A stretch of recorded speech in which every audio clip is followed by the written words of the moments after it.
అదే RTV app వార్తల్ని క్షణాల్లో చదివే అవకాశం ఉంటుంది. ఒక న్యూస్ పేపర్, ఒక టెలివిజన్ ఛానల్ మీ చేతుల్లో ఎప్పుడూ ఉంటాయి. ఎస్సీ వర్గీకరణకు సంబంధించి మరొక కీలకమైన ముందడుగు పడిందా? మాదిగ సామాజిక వర్గానికి చెందిన ప్రజాప్రతినిధులందరూ చంద్రబాబు నాయుడిని కలవడం ఇదే నిదర్శనమా?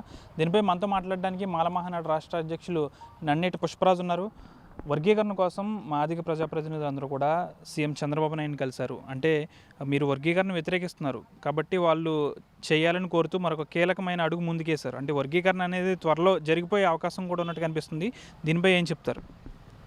ముందుగా ఆర్టీవీ ఛానల్ వారికి నా హృదయపూర్వక అభినందనలు. ఎందుకంటే మా దళితుల వాయిస్ వినిపించడానికి మీరైనా వచ్చారు, చాలా సంతోషం మాకు.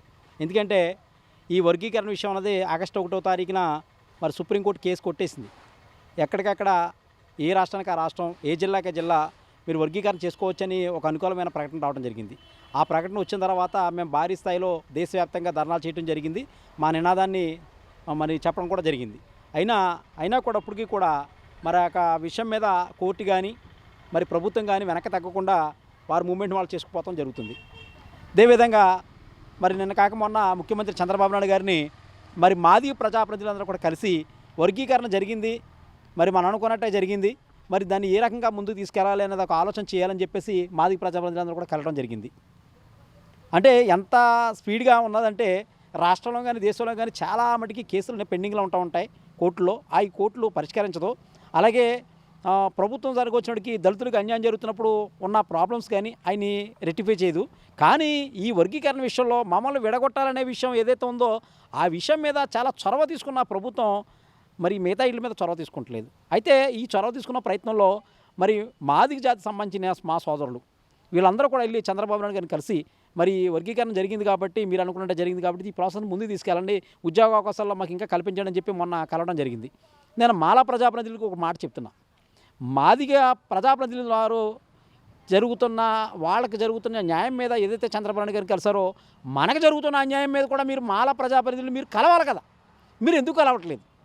అంటే మిమ్మల్ని ఎమ్మెల్యేగా, ఎంపీలుగా, మంత్రులుగా మేము చేసి అంటే ఈ వర్గీకరణ అంశం వచ్చిన తర్వాత ఒకసారి కూడా కలవలేదంటారా?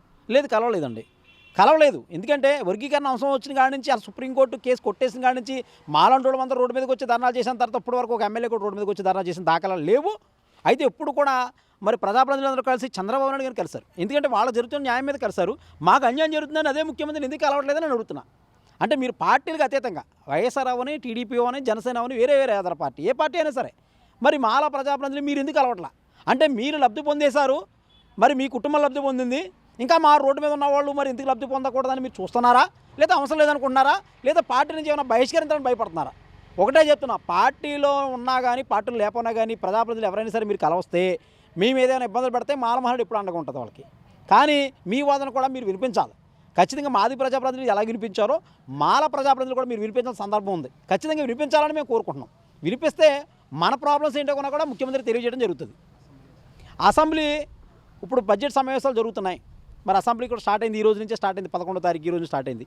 నేను ఎందుకు మీడియా సమావేశానికి ముందుకు వచ్చానంటే ఇప్పటికైనా అసెంబ్లీలో మీ గళం ఎత్తుతారని మాల ప్రజాప్రతినిధులారా మీ గళాన్ని ఇప్పి వర్గీకరణ వ్యతిరేకంగా మీరు పోరాటం చేయండి. వర్గీకరణ జరిగిపోయింది, సుప్రీంకోర్టుకు వేసుకొట్టేసింది, అన్నీ కూడా తెలుసు.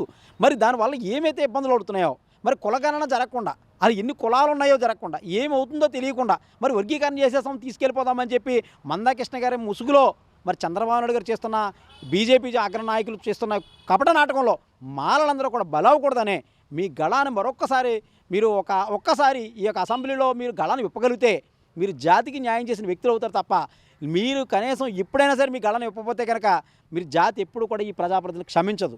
ఖచ్చితంగా ఇది చెప్తున్నాం. అంటే ఎస్సీ వర్గీకరణ వద్దు, కలిసి ఉంటేనే ముద్దని మీరు అంటున్నారు. కాకపోతే మాకు ఎస్సీ వర్గీకరణ చేయకుంటే మాకు దక్కాల్సిన ఫలాలు మాకు దక్కట్లేదని మాదిగ సామాజిక వర్గం చెప్తుంది. అంటే వర్గీకరణ చేస్తే వాళ్ళకి దక్కే అంశాలు ఏంటి, చేయకపోతే వాళ్ళకి దక్కని ఫలాలు ఏంటి మీరు చెప్పండి.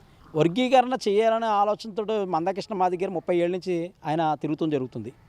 మేము ఒకటే అడుగుతున్నాం మందాకృష్ణ గారిని, రిజర్వేషన్లు అంటూ పెంచకుండా వర్గీకరణ చేయడం వల్ల ఉపయోగం లేదండి. ఇక్కడ మనం కొట్టుకోవడం వల్ల ఉపయోగం లేదు. మాల సోదరులు మేమందరం కూడా అన్నదమ్ములు బాగుంటున్నాం.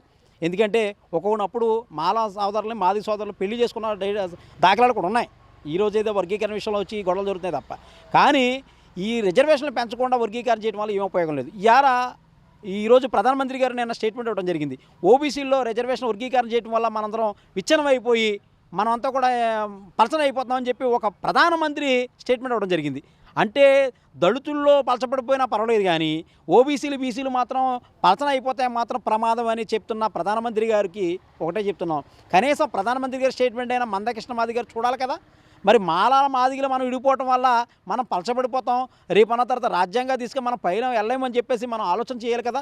ఇప్పుడు ఎవరైనా రిజర్వేషన్లు అన్నది ఏంటంటే ఎవరు మెరిట్గా చదువుకుంటే వాళ్ళకి ఉద్యోగాలు వస్తారు తప్ప ఈ రిజర్వేషన్ వల్ల మనకు ఉపయోగపడింది ఏంటంటే ఏదైతే అంబేద్కర్ రాజ్యాంగాన్ని రాసి 10 ఏళ్ల పాటు రిజర్వేషన్ కొనసాగించాలనో ఆ రిజర్వేషన్లు మనం కొనసాగిస్తూ ప్రభుత్వాలు కొనసాగిస్తున్నాయి. ఈ వర్గీకరణ చేయమని అసలు చట్టంలో లేదు. అయినప్పటికీ ఈ చంద్రబాబు నాయుడు గారు మోడీ గారి నాయకత్వంలో చంద్రరెడ్డి గారు మరి ఆయన ప్రధాన న్యాయమూర్తిగా ఉండి వర్గీకరణ చేసుకోవచ్చని సుప్రీంకోర్టులో కేసు కొట్టేయడం అన్నది అది చాలా దారుణం. ఎందుకంటే రానున్న రోజులు ఆయనకి పదవి ఇవ్వబోతున్నారు బీజేపీ వారు. అందుకే ఆయన ఆ రకంగానే మరి ఈ రకంగా మమ్మల్ని ఎడగొట్టాలని చూశారు. ఈ వర్గీకరణ వల్ల నష్టపోవడం అంటే రిజర్వేషన్లు పెంచకుండా చేయడం వల్ల పూర్తిగా 2 వర్గాలు నష్టపోతాయి. మాదిగలు కూడా నష్టపోతారు. ఒక మాదిగ జాతి నిలబడదని అనుకోను, రిజర్వేషన్ పెంచితే మాత్రం అందరికీ లబ్ధి పొందుతుంది. ఎస్సీ వర్గీకరణకు సంబంధించి ఇప్పటికే మాదిగ ప్రజాప్రతినిధులు ఎవరైతే ఉన్నారో వారందరూ కూడా చంద్రబాబు నాయుడుని కలిశారు. అయితే వారికి సంబంధించి అనుకూలంగా ఉంది కాబట్టి వారికి కలిశారు.